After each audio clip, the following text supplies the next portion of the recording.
నమస్తే, welcome to our channel. ఆంధ్రప్రదేశ్లో మరి 1వ తారీఖు వచ్చింది. పెన్షన్ల పంపిణీ చాలా స్పీడ్గా జరుగుతోంది. ఈ రోజు నుంచి రేపు మార్నింగ్ లోపే 100% పెన్షన్ల పంపిణీని పూర్తి చేస్తామని ఇప్పటికే మంత్రులందరూ కావచ్చు, మరి ముఖ్యమంత్రి చంద్రబాబు నాయుడు గారు కూడా చెప్పడం అయితే జరిగింది. మరి ఇక్కడ వాలంటీర్లు లేకపోయినా పెన్షన్ విధానం ఇంత స్పీడ్గా జరగడంపై ఇప్పటి వరకు కూడా వైసీపీ ఎలాగా స్పందించలేదు.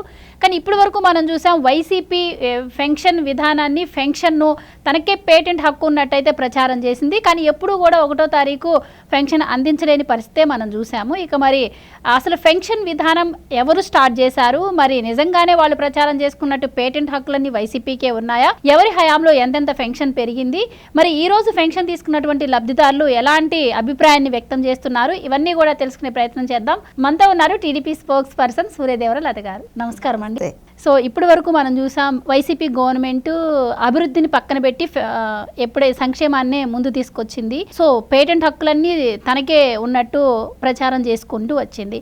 అసలు ఈ పెన్షన్ విధానం ఎవరి హయాంలో స్టార్ట్ అయింది, మరి ఇప్పటి వరకు ఎవరెవరి హయాంలో ఎంతెంత పెరిగిందంటారు? మరి ఇప్పుడు 1వ తారీఖు వచ్చింది, పెన్షన్ కార్యక్రమం అంతా కూడా సక్రమంగా జరుగుతోంది. దీనిపై ఇప్పటి వరకు కూడా వైసీపీ నుంచి ఎలాంటి స్పందన లేదు. సో దీని గురించి మీరు ఏం చెప్తారు? అంటే ఇది ఎన్టీఆర్ గారు అన్న నందమూరి తారక రామారావు గారు తెలుగుదేశం పార్టీ పెట్టి గెలిచిన తర్వాత ఆయన 84లో సో ఫస్ట్ టైం 30 రూపీస్తో స్టార్ట్ అయ్యింది. సో అప్పటి నుంచి కూడా పెన్షన్ అనేది స్టార్ట్ చేసింది తెలుగుదేశం పార్టీ. అప్పటి వరకు పెన్షన్ అనేది లేదు. కాంగ్రెస్ గవర్నమెంట్ ఉన్నప్పుడు అంత గతంలో తెలుగుదేశంకి బిఫోర్ ఎప్పుడు కూడా పెన్షన్ అనేటివి అట్లాంటివి ఏమీ లేవు. సో అలాంటిది పెన్షన్ అంటే ఒక వృద్ధులకి, ఒక వయసు అయిపోయిన వాళ్ళకి ఒక ఆసరా ఉంటుంది. దీనికి మనం తెలుగుదేశం పార్టీయే దానికి ఒక అంకురార్పణ చేసింది. ఒక పెన్షన్ అనేది ఒకటి ఇవ్వాలి, వాళ్ళకి వృద్ధులకి ఒక ఆసరాగా మనం కల్పించాలి, ప్రభుత్వం ఒక అండ ఉండాలి, వాళ్ళకంటూ ఏదైనా మెడిసిన్ ఖర్చు ఏదో ఒకటి ఉంటుంది కదా. సో వాళ్ళకంటూ మనం ఏదైనా చెయ్యాలి, ఎవరి మీద డిపెండింగ్ అవ్వకూడదు, వాళ్ళకంతటి వాళ్ళకి డబ్బులు వెళ్ళాలి అనే ఒక ఆలోచనతో నందమూరి తారక రామారావు గారు 84లోనే ఆయన ఆలోచించి అప్పుడు 30 రూపాయలతో స్టార్ట్ చేశారు. సో తర్వాత చంద్రబాబు నాయుడు గారు సీఎం అయిన తర్వాత 2005లో అప్పుడు ఆయన 75 రూపాయలు చేశారు. సో దాని తర్వాత కొద్ది సంవత్సరాల వరకు అదే జరిగింది. దాని తర్వాత కాంగ్రెస్ గవర్నమెంట్ వచ్చిన తర్వాత దాన్ని 200 చేయటం జరిగింది, అంటే రాజశేఖర రెడ్డి గారి హయాంలో. తర్వాత మళ్ళా తెలుగుదేశం 2014లో వచ్చినప్పుడు దాన్ని 1000 రూపాయలు చేశారు. నారా చంద్రబాబు నాయుడు గారు 1000 రూపీస్ చేయగలగటం జరిగింది. ఎందుకంటే 200 ఎక్కడ, 1000 రూపాయలు ఎక్కడ చూడండి. సో అలా చేయటం జరిగింది. దాని తర్వాత 2019లో, అంటే ఇక్కడ ఒకసారి మీరు గమనించండి, ఆయన సీఎంగా ఉన్నప్పుడు ఒకే సంవత్సరం ఒకే టర్మ్లోనే, అంటే 2014లో పెంచారు, 2019లోనూ పెంచారు. 2014లోనేమో 1000 రూపాయలు చేశారు, 2019లో 2000 చేశారు. సో 2000 పెంచడం జరిగింది.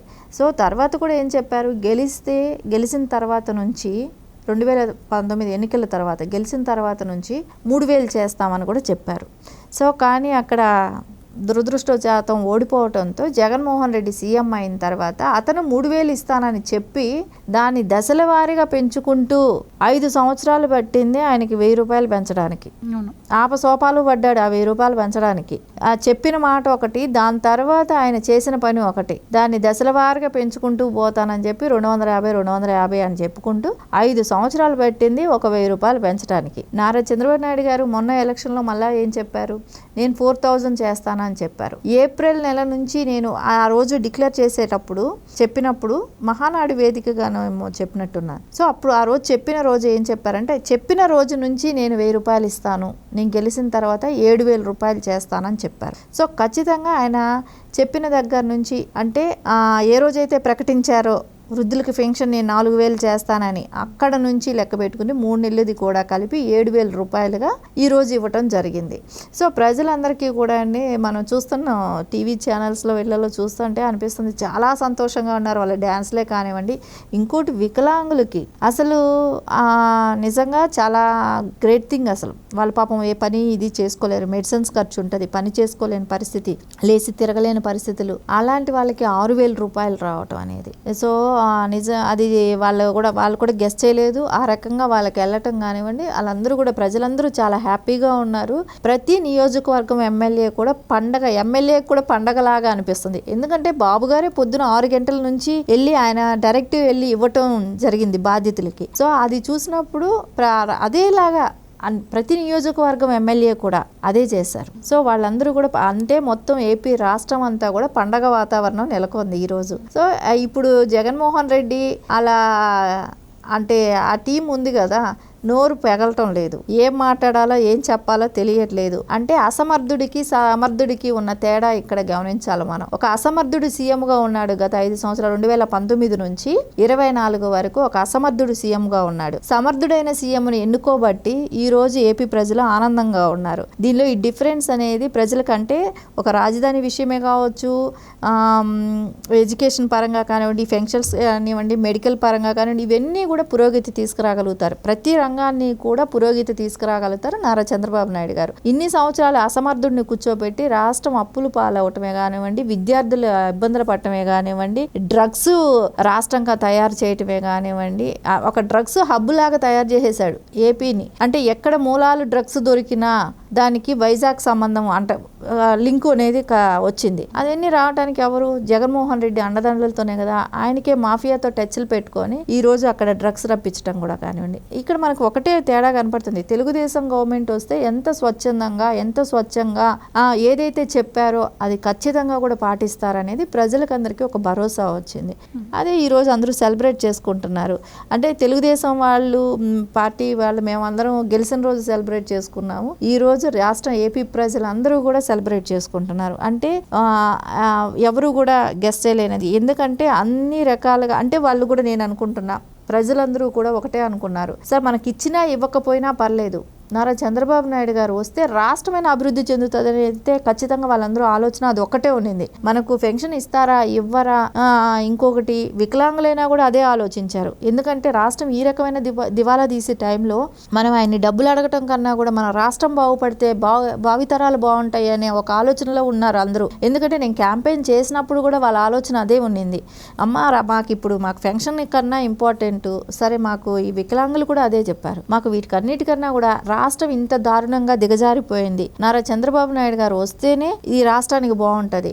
సో మాకు ఇస్తారో ఇవ్వకపోని కానీ ఆయన అయితే రావాలి, రాష్ట్రం బాగుంటుంది, భవిష్యత్ తరాలు బాగుంటుంది. కానీ ఆయన వచ్చారు, ఆయన చెప్పినట్టు ఈరోజు వాళ్ళకందరికీ పెన్షన్లు రావటం అనేది వాళ్ళకి ఇంకా అసలు డబుల్ ధమాకాలాగా అనిపిస్తుంది. ప్రజలందరికీ కూడా అదే సంతోషంలో ఉన్నారు. సో వాళ్ళకి అనుకున్నటువన్నీ కూడా ఇంకా మిగతావి కూడా ఉన్నాయి కాబట్టి అవన్నీ కూడా వచ్చే అవకాశాలు ఉన్నాయి. వాళ్ళందరూ కూడా హ్యాపీగా ఉన్నారు ఇప్పుడు. సో చంద్రబాబు నాయుడు గారు అధికారంలోకి వచ్చాక నేను ఏమైతే సంతకాలు చేస్తానన్నారో వాటన్నిటి మీద సంతకాలు చేసేశారు. అలాగే ఇప్పుడు ఇచ్చిన మాట ప్రకారం గత నెలలో పెన్షన్ డ్రామా ఆడి అవన్నీ కాంట్రాక్టులకి బిల్లులు చెల్లించింది వైసీపీ. కానీ వాటిని కూడా ఇప్పుడు ఇస్తానన్నట్టు చంద్రబాబు గారు ఇవ్వడం జరుగుతోంది. సో మరో పక్క చూస్తే మొన్న వైసీపీ ఓడిపోయిన తర్వాత మొదటిసారి ఒక సమావేశాన్ని ఏర్పాటు చేసింది. ఆ సమావేశం అయిపోయి వచ్చాక కొడాలి నాని కొన్ని వ్యాఖ్యలు చేశారు. మీరు పెన్షన్ ఇచ్చిన హామీలు నెరవేర్చకుండా ఉండటానికి మా పైన బురద జల్లుతున్నారు, అలాగే మీరు ఫస్ట్ తారీఖు వస్తుంది, ఫస్ట్ మీరు పెన్షన్లు రెడీ చేసుకోండి, ఇస్తే చూద్దాము, టీచర్స్కి ఇస్తే చూద్దాం, మీరు ఎలా ఇస్తారో చూస్తానని చెప్పి కూడా ఆయన కొన్ని వ్యాఖ్యలు అయితే చేశారు. సో ఇప్పుడైతే మరి అందరికీ 1వ తారీఖు అందింది ఈరోజు పెన్షన్. కానీ కొన్ని చోట్ల ఇంకా అందట్లేదు అని చెప్పి వైసీపీ కొన్ని ప్రచారాలని అయితే మొదలుపెట్టింది. మరి అవి ఎంతవరకు నిజమంటారు?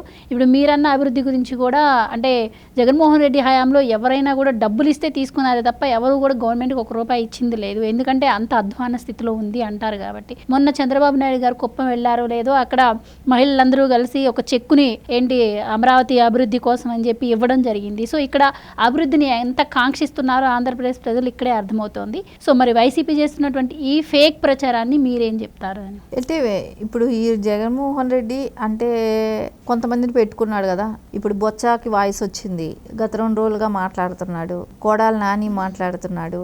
వీళ్ళకందరికీ ఎందుకు వాయిస్ వచ్చింది అంటే చేయలేరేమో, ఇది చెయ్యరేమో అన్నాడు. మళ్ళీ పొద్దున్నే శుభాకాంక్షలు చెప్పడం మొదలు పెట్టేశాడు బొత్స సత్యనారాయణ. ఒకటి నెరవేర్చారు, మిగిలిన వాటివి కూడా నెరవేర్చండి, నెరవేర్చకపోతే మేము పండగ తర్వాత సంక్రాంతి తర్వాత మేము మాట్లాడతాం అని అన్నారు. ఇప్పటి వరకు కొడాలి నాని అంతు పంతు లేడు. కానీ కొడాలి నాని మాటలకి గురించి ఇంకా కూడా పట్టించుకునే ప్రజలు కూడా లేరు. కానీ ఆయన ఆ ఇంటి బోర్డర్ నుంచి బయట వచ్చే ధైర్యం కూడా చేయలేడు, ఆ ఇంటి కాంపౌండ్ నుంచి కూడా బయట రాడు. రాకుండా ఇంట్లో కూర్చొని మాట్లాడటానికి ఎవరైనా మాట్లాడతారు. అంటే అది ఒక పిల్లి ఆ బోర్డర్ దాటి బయట రాదు. అది వచ్చిన రోజు దాని విలువ ఏంటో తెలుస్తుంది. సరే, ఆయన చరిత్ర కూడా వస్తుంది కదా తొందరలోనే. ఇప్పుడిప్పుడే మినిస్టర్స్ వాళ్ళ అధికారాలు ఇప్పుడే వెళ్ళారు. సో అక్కడ జరిగిన అవకతవకలు ఏంటి, ఆయన చరిత్ర కూడా తొందరలోనే బయట వస్తుంది. ఆయన చేసిన దానికి కూడా ఆయన సమాధానం, ముందు వాటికి సమాధానం చెప్పమానండి. తెలుగుదేశం ఏం చేస్తుందని నేను ఇది గతంలో కూడా చెప్తూనే ఉన్నాను. ప్రజలకు సమాధానం చెప్పాలి. ఈ బొత్స లాంటి వాళ్ళకిను, ఈ కోడాలి అలాంటి వాళ్ళకి చెప్పాల్సిన అవసరం లేదు. ఏదున్నా ప్రజలతో మమేకమై ఉంటుంది తెలుగుదేశం పార్టీ. ప్రజలకు ఏమైనా ఇబ్బంది ఉంటే డైరెక్ట్ క్వశ్చన్ చేయమని చెప్పి నారా చంద్రబాబు నాయుడు గారే చెప్పారు. అపోజిషన్ లేదు కాబట్టి ఇక్కడ. సో ఖచ్చితంగా ఎవరైనా కూడా మీకు ఇబ్బందులు ఉంటే ప్రజలకి బాబు గారినే అడుగుతారు, లేకుంటే తెలుగుదేశం నాయకులు ఉన్నారు, కేడర్ ఉంది, వాళ్ళని అడుగుతారు. వీళ్ళు ప్రజలకి సీఎంకి ఎవరూ అడ్డంకులు లేరు. ఎమ్మెల్యేలకిను ప్రజలకి సత్సంబంధాలు ఉన్నాయి. ఇక్కడ ఏ వాలంటరీ లేడు, ఏ నాయకుడు లేరు, ఎవరు లేరు. ఎవరైనా ఎమ్మెల్యేతో డైరెక్ట్ టచ్లోకి వెళ్తారు, లేకుంటే అంత ఎక్కువ ప్రాబ్లం ఉన్నా నారా చంద్రబాబు నాయుడు గారు రెస్పాండ్ అవుతారు. మినిస్టర్స్ ఉన్నారు. కానీ ఈ బొత్స లాంటి వాళ్ళు, ఈ నాని లాంటి వాళ్ళకి సమాధానం చెప్పాల్సిన అవసరం లేదు. అవి కాకులు అరిసి పోతాయి కాబట్టి వాటి అరుపులకి పట్టించుకోవాల్సిన అవసరం లేదు. అండ్ గతంలో జగన్మోహన్ రెడ్డి సీఎంగా ఉన్నప్పుడు నేను బటన్ నొక్కుతున్నాను అని చెప్పి మంత్రుల ఇన్వాల్వ్మెంట్ లేకుండా పంచాయతీరాజ్ వ్యవస్థని నిర్వీర్యం చేసిన పరిస్థితి మనం చూస్తున్నాం. ఇప్పుడు ఈ రోజు పెన్షన్ విధానంలో చంద్రబాబు గారు పంచాయతీరాజ్ వ్యవస్థనే కీలకంగా చేసి వాళ్ళతోనే పెన్షన్ అందిస్తున్నారు. సో మంత్రులకు కూడా ఫ్రీ హ్యాండ్ ఇచ్చారు. సో ఎలా ఉండబోతుందంట? అంటే వ్యవస్థల్ని ఎలా వాడుకోవాలి, ఎలా పనిచేయించాలి తెలియటానికి ఒక అసమర్థుడిని కూర్చోబెట్టినప్పుడు అసమర్థుడికి ఎలా తెలుస్తుంది? జగన్మోహన్ రెడ్డి అసమర్థుడు అనేదే కదా అందరూ మాట్లాడేది. సమర్థుడైన నాయకుడు ఉంటే ఎవరితో ఏ పని చేయించాలి, ఎట్లా పని చేయించాలి అనేది ఒక అవగాహన ఉంటుంది. సో జగన్మోహన్ రెడ్డికి తాడేపల్లి ప్యాలెస్ నుంచి ఆయనే బయట రానాడు, ఇంకా ఎవరితోనే ఎట్లా పని చేయించాలనేది ఎలా ఉంటుంది? ఇక్కడ ఏంటంటే నాయకుడే బయట వెళ్తున్నాడు, నాయకుడే వెళ్ళి పని చేస్తున్నాడు. ఇక్కడ ఒక సీఎం వ్యక్తి ఒక ఇంటికి వెళ్ళి నేను పెన్షన్ ఇస్తానని అనేటప్పుడు అందరూ కేడర్ అంతా కదులుతుంది, అందరూ పని చేస్తారు.